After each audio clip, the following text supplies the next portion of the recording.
Hey everyone, and Tony here from hobbyparts.com, and today I'll be continuing the series of how to build the EXI Pro. Today's video 6 if I'm correct, and we got only 2 more to go. I can't wait for the last and final one so I can finally get this machine up in the air for you guys. What I'm going to be doing today is showing you guys neat wiring tricks of how I like to wire not only my personal 450 Pros but as well as other people's that I wired for them. All we pretty much need is zip ties. You guys see here, these could be found at your local hobby shop or Home Depot. They come in a variety of colors. I personally chose blue just because I like the color blue. Other than that, I already took off the battery mount you guys see here, just because you guys know I like my job a lot easier, less things in the way, just much easier to work on. So I already got that out of the way. So other than that, let me get all this stuff moved out of the way for you guys, and then we can get started on showing you guys how to wire a really neat wiring trick for this 450 EXI Pro. Alright everyone, I went ahead already got started a little bit on the wiring for you guys. You guys see here, I've already folded over 2 layers about 2 inches across to get the proper measurement, so it just reaches the receiver and there's no wire hanging over. Let me show you guys a quick picture.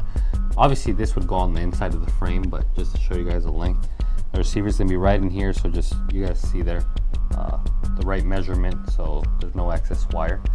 The reason I like using this over the little tip I showed you guys for the gyro is this is a lot more firm. The gyro one tends to maybe wiggle sometimes, and there's only about a 5 to 6 millimeter spacing from the main motor pinion. So in flight I wouldn't want any of these wires catching, because that would not only cause the servo to give out, but as well cause the whole machine to go down. So there you go, just zip ties holding this down. And I will now, let me quickly run it through, and then I'll show you guys a picture of how it should look. So, okay, so there you guys go. One thing to please keep in mind, standing from behind the helicopter, the right servo run the wiring on the right side, and the left servo run the wiring on the left side. You could, I guess, crisscross them, but just for me, I like to be really neat with this, so keep all my stuff where it should be. Alright, so I already ran the zip ties here. One will be supporting the top end of the wire here, and one the lower end right here.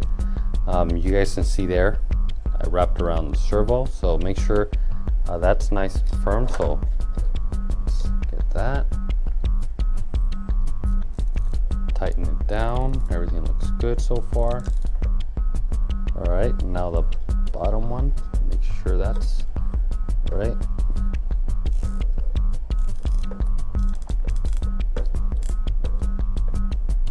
Alright, so there that is. They're nice and firm. Check, make sure you did grab the right wire, make sure it's nicely and firmly against the frame, and also check to make sure the wire will never run into the motor pinion here in the back. This one looks pretty good. There's one more step to holding down that servo. We need 2 more zip ties. These zip ties will be run right here to hold down the servo, so just to make sure it doesn't go up like that and actually hit the motor. So let me get that done really quickly. Alrighty.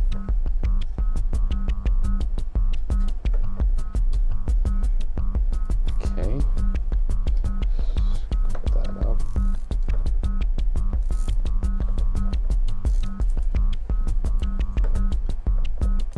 Another really important thing I'll show you guys here to the outside. When you guys are holding down these wires with the zip ties, be sure when you do put the zip tie on, make sure the wire is not against a corner or a side piece of the frame, because these they're not very sharp, but over time with vibration, if you did zip tie it like that, it would cut into the wire.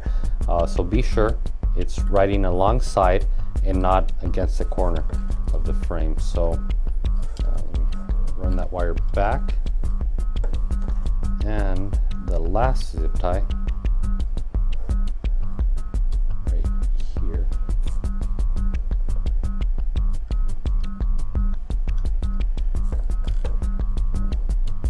remember, watch to make sure it's not going along the side, and tighten down, and there you guys go. Let me quickly, or I'll cut these later. I'm gonna let you guys do the left servo. Remember, run the left servo wires on the left side, use the same steps I used here, and I'm gonna let you guys do that just to save time. And now we are gonna move on to the elevator servo in the back. So let me get that set up really quickly for you guys. One thing I did forget to mention to you guys was before we do move on to the elevator servo wire and rounding that, I forgot to mention doing the same for the ESC. Here you guys can see I've already shortened it to the length I need. This one I had to actually fold over 6 times using zip ties as well, and it was folded over, like I said, 6 times with about 1.5 inches over in length of the actual folding over. So just get it as necessary to the proper length, and this wire will actually run through the left side, standing from behind the helicopter. So the same place we're going to be wiring the left side servo, remember, standing from behind the helicopter is where this is going to be ran. And as soon as I'm done with it, I'll show you guys how that should look like. Okay guys, so I went ahead already and installed the battery mount. You guys can see here. Don't forget to get all the screws in. Remember, they are the screws that go into plastic, so there is no Loctite needed. I will be putting these 2 on a little bit later, but just to wrap this video up, I only put 2 on each side. So you guys can see how the ESC wire and the left servo wire are both running through here. And then got my 3 wires coming out here, just right length. Also check for any problems that may come across during flight or vibration. In other words, make sure none of the wires that are in here are free. Make sure they're all nicely strapped in, and under no circumstance will ever move and hit the motor. Now moving on to the elevator servo wire. As you guys may know, the tail bracket has 2 forward supports, one on the top end and one here on the bottom. So please imagine these screws as the post, as they do go into the post. So what I did to the wire was ran it through straight down, wrapped around the post, and then it will be running all through here, and then it will go through the post you guys see here, and as well through the servo bracket you guys see there, and then finally making its way out to here where I will have the receiver. And as well, I will fold over any excess wire like I did previously on the ESC and the 2 servos, and tuck it away in here. So let me get my zip ties and really get my zip ties. One zip tie will be here, one zip tie will be there, and finally, like I said, we will be folding over right here. So let me get that done for you guys. Okay everyone, so I went ahead already and installed the zip ties. Like I mentioned, there's one there, another one there, and the last one there. Remember, be sure when you do put the zip tie, make sure it's not pinching alongside the frame, because remember, it is pretty sharp, and with vibrations it will end up cutting it. And I've already shortened up the wire, you guys can see here. So now we can finally move on to installing the receiver. That will be mounted firmly later when I get the receiver in there. And to get the receiver in there, remember, I like to make my job a lot easier. What I like to do is remove the skids and also remove the bottom plate. It just makes it much easier to work on, and as you guys may know, I like to make my job a lot easier. So let me get the skids off and the bottom plate, and then we can move on to throwing the receiver in there. Alright, you guys can see here I already took off the landing gear.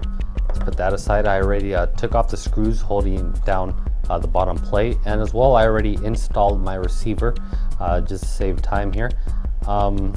Let me show you guys how I got access to there before I screw it all together. When I took out the screws holding down the bottom plate, you guys see it won't slip down all the way, just because the servos the servos have zip ties holding them down right here. so it's not letting it come down all the way. If you guys do feel you want it to come down a little bit more, all you guys would have to do is cut those zip ties off both sides, and it will come down a lot further. Every time I do my work, I do it like this, and I haven't ever ran into problems.